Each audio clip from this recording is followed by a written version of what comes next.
Madam President. Senator from Texas. Reserving the right to object.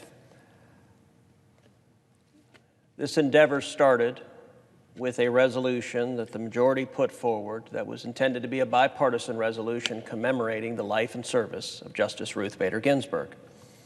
That follows the bipartisan tradition this body has followed, commemorating justices when they have passed. Unfortunately, the Democratic leader has put forth an amendment to turn that bipartisan resolution into a partisan resolution.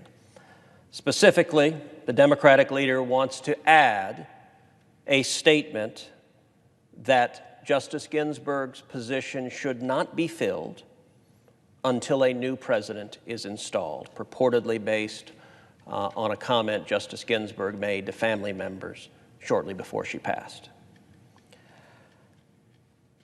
That, of course, is not the standard. Under the Constitution, members of the judiciary do not appoint their own successors. No Article III judge has the authority to appoint his or her own successor.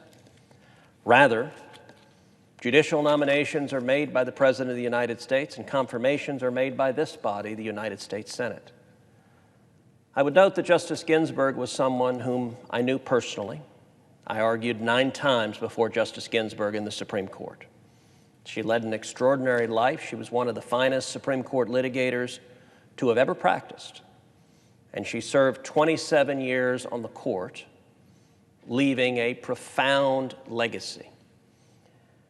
Justice Ginsburg understood full well that the position being put forth by the Democratic leader is not the law and is not the Constitution.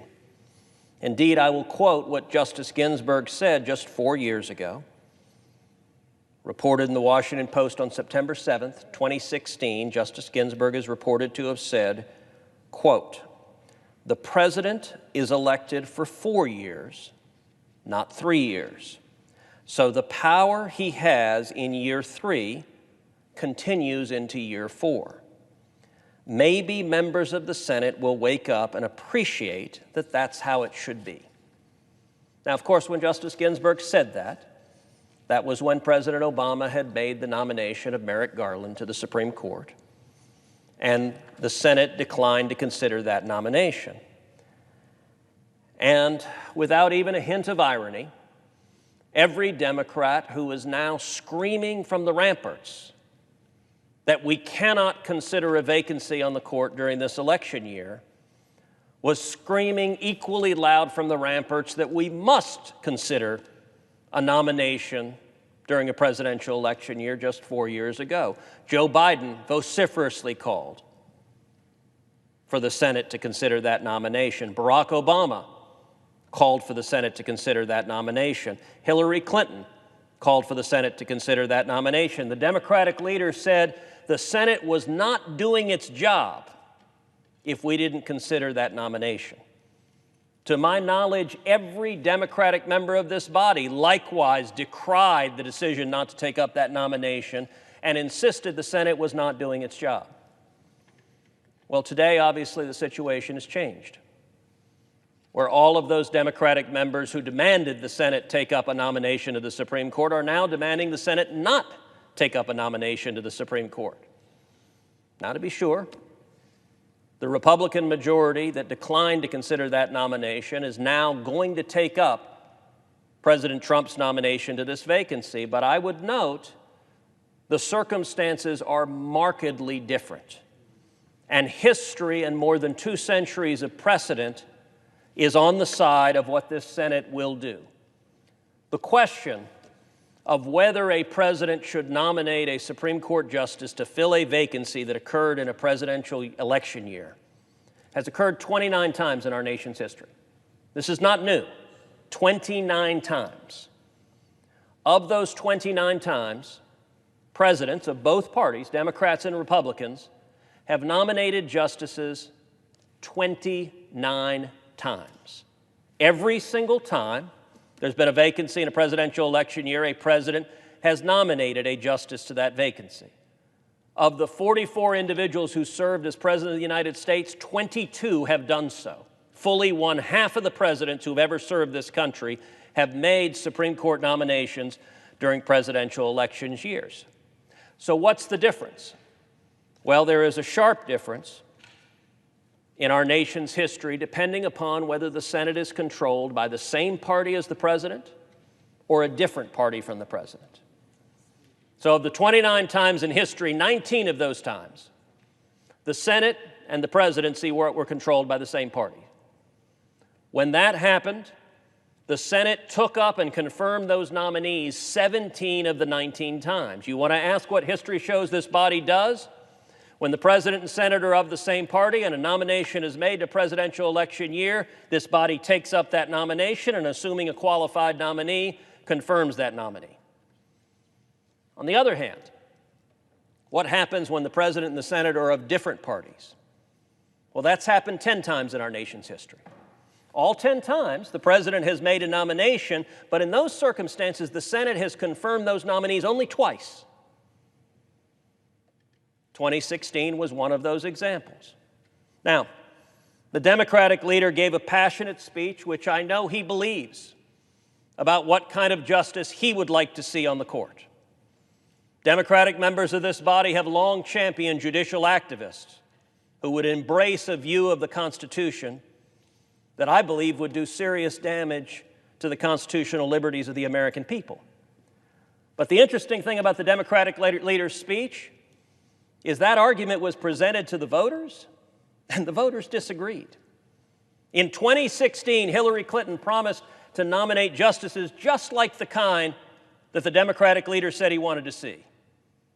And President Trump promised to nominate justices, quote, in the mold of Justice Scalia and Justice Thomas. And the American people had that issue squarely before them, and the voters chose that we wanted constitutionalist judges nominated to the Supreme Court. But not only the presidential election, but the Senate majority. The American people voted for a Republican majority in the Senate in 2014. The American people voted for a Republican majority again in 2016, and in 2018, the American people grew our majority in all three of those elections. The question that the Democratic leader has put forward was directly before the voters. What kind of justices do you want? And the voters clearly decided and had given a mandate. The president has said he's going to nominate a justice this week. That's the right thing to do. And this body, I believe, will take up, will consider that nomination on the merits, and I believe we will confirm that nominee before Election Day. That is consistent with over 200 years of Senate precedent from both parties. There is, however, something that the Democratic leaders and Democratic members of this body are threatening that is not consistent with history or precedent or respect for the Constitution. And that is, namely, a threat to pack the Supreme Court. We have heard multiple Democrats say that if the Senate confirms this nominee and the Democrats take a majority, that next year they will try to add 2 or 4 or who knows how many justices to the Supreme Court. Well, you know, there was another Democratic president who tried to do that, FDR. Even though he had a supermajority, the Democratic Congress rejected his efforts as an effort to politicize the Supreme Court. And since the Democratic leaders believes we should follow the wishes of Justice Ginsburg, I think it's worth reflecting on what Justice Ginsburg said about this. She was asked in an interview with NPR, and her statement was as follows, quote, 9 seems to be a good number. It has been that way for a long time. I think it was a bad idea when President Franklin Roosevelt tried to pack the court. Well, unfortunately, it seems the Democratic leaders and Democratic senators are repeating the partisan mistakes of their predecessors, threatening the court and threatening to pack the court, which would be truly a radical and bad idea, as Justice Ginsburg explained. Accordingly, what I am going to do is propose modifying the Democratic leader's resolution to delete his call that we leave this vacancy open, that we leave the court with just 8 justices, which opens up the possibility of a 4-4 tie, not able to resolve a contested election and leaving this country for weeks and months of chaos if we have a contested election in November. But instead, replacing in the resolution the quote from Justice Ginsburg that packing the court is a bad idea, and the Senate agrees that packing the court is a bad idea. And, Madam President, I'm confident that when I ask the Democratic leader, he's going to reject this, because we are sadly seeing one side of the aisle embrace more and more dangerous and radical proposals, including trying to use brute political force to politicize the court. That is not consistent with the Constitution, nor is it consistent with 2 centuries of this body's precedents. Accordingly, I ask that the senator modify his request and instead take up my resolution at the desk. I further ask that the resolution be agreed to, the preamble be agreed to, and the motions to reconsider be considered made and laid upon the table with no intervening action or debate.